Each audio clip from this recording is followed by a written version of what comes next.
Okay, today is day 4 of making my starter from scratch, and I just took my cloth lid off of my all-purpose flour, AP for all-purpose flour, to see what it looks like. And you can see there are bubbles that are definitely starting to form on that.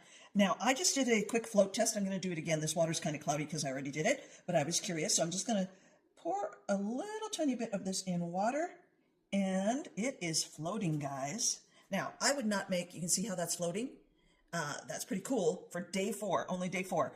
I wouldn't start baking bread with this yet, even though technically I could and it would work. And you're not going to die. It's not going to poison you. I've seen people say, oh, you've got to get rid of the dangerous bacteria. Guys, that's a bunch of hooey. So what I'm going to do is I'm going to pour off all but 200. So I'm using a starter jar. I know not everybody is. And you can see this is the level that it was at yesterday when I fed it, and it's gone up and then dropped again, which is what starters will do whenever you feed them. But I'm going to pour off all but about 100 to 200 milliliters. I've got the markings on my starter jar here, the milliliters on my starter jar. That's one of the reasons why I use a starter jar. I'm going to pour off all but that. I'm going to feed my all-purpose flour with 75 grams or half a cup of flour. I've got that here. And then I'm going to put 125 grams or half a cup of water in there.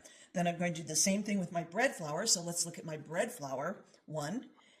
Interestingly, my bread flour has more hooch on it. The all-purpose flour one does not have hooch on it. This has hooch on it. So I'm going to pour that hooch off. I've got a sink here right beside me.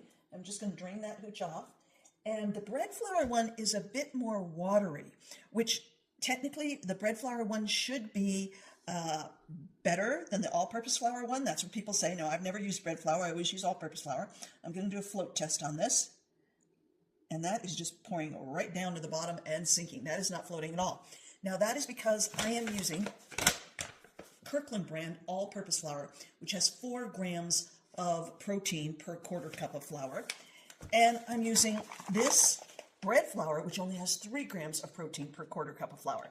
Technically, bread flour should have more protein than all-purpose flour, which should make it work better for your bread. Just so happens that the Kirkland brand all-purpose flour has lots of protein in it. So that's, I'm sure, why this is performing slightly better. My all-purpose flour is performing slightly better than my bread flour. Both are fine, both are great, but this is growing a little bit faster. So I'm off to feed these. Oh, sorry, I'm going to show you what I'm going to do. I'm going to discard them. So here's my discard jar. I just took this out of the refrigerator. Now people are asking me, and just in case you're wondering, my discard jar is beautiful and bubbly, and it stays in the refrigerator all the time. So people ask me, why are you saving your discard? Well, the fact of the matter is I bake with it all the time. So right now I am working on chocolate chip cookies. Oh my gosh, and these chocolate chip cookies are amazing. If you haven't seen that recipe, they are the best. So I'm discarding this, and I'm saving the discard. That's perfect. And then I will discard the bread flour one into here as well. And again, I am getting rid of all but about 100 to 200 milliliters of starter is going into my discard jar. That's perfect. So I will feed both of these, and I will come back and show you tomorrow.